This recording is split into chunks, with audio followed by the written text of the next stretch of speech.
Hi friends, বৃষ্টিতে এখন কেমন আছো? বৃষ্টিতে তো সবার ঘরেই নিশ্চয়ই পকোড়া খাওয়া হচ্ছে, বিকেল হলেই মানে পকোড়া খাওয়া।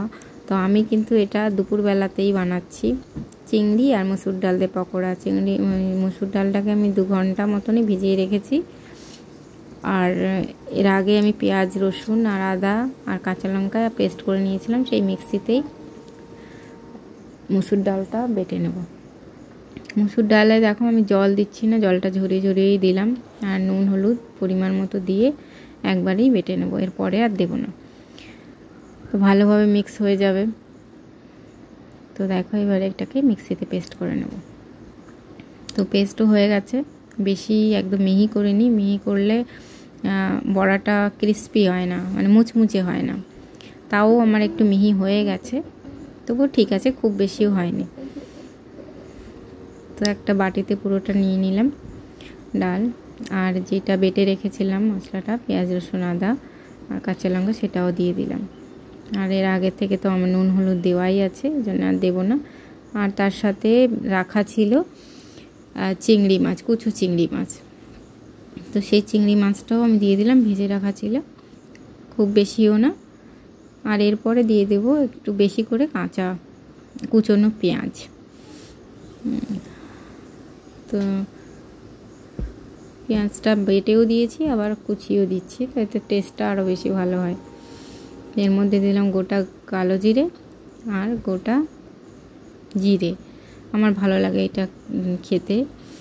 তোমরা এটা অপশনাল, দিতেও পারো নাও দিতে পারো। আর গোটা আর কিছুটা কুচনো কাঁচা লঙ্কা।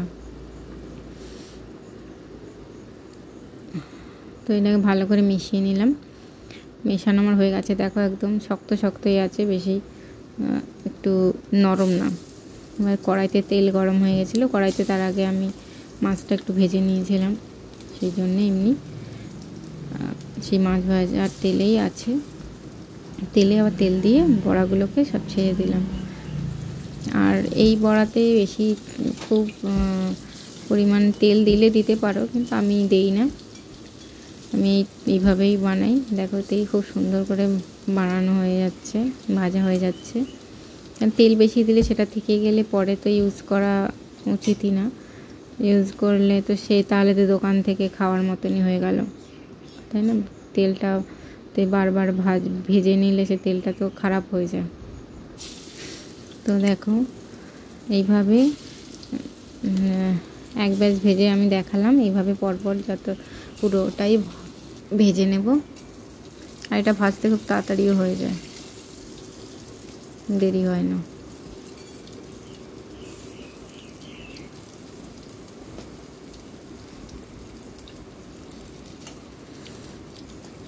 আমি একটু তাড়াহুড়ো করছি তাই, নাহলে আস্তে আস্তে ভাজলে এটা উপরেরটাও একটু শক্ত হয়ে গেলে উল্টাতে গেলে কিচ্ছু হয় না, কিন্তু আবার সেটও হয়ে যাবে।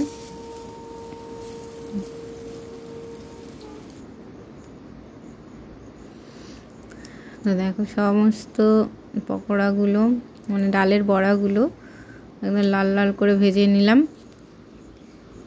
আর দেখতেও যেমন সুন্দর হয়েছে, খেতেও খুব সুন্দর হয়েছে। নিচে কেউ গাড়ি নিয়ে বানিয়ে নিও বড়া, আর খুবই খেতে সুন্দর হয়েছে। এরকম রেসিপি দেখতে চাইলে আমার প্রোফাইলটাকে ফলো করো, লাইক, সাবস্ক্রাইব অ্যান্ড কমেন্ট করো। Bye, tata.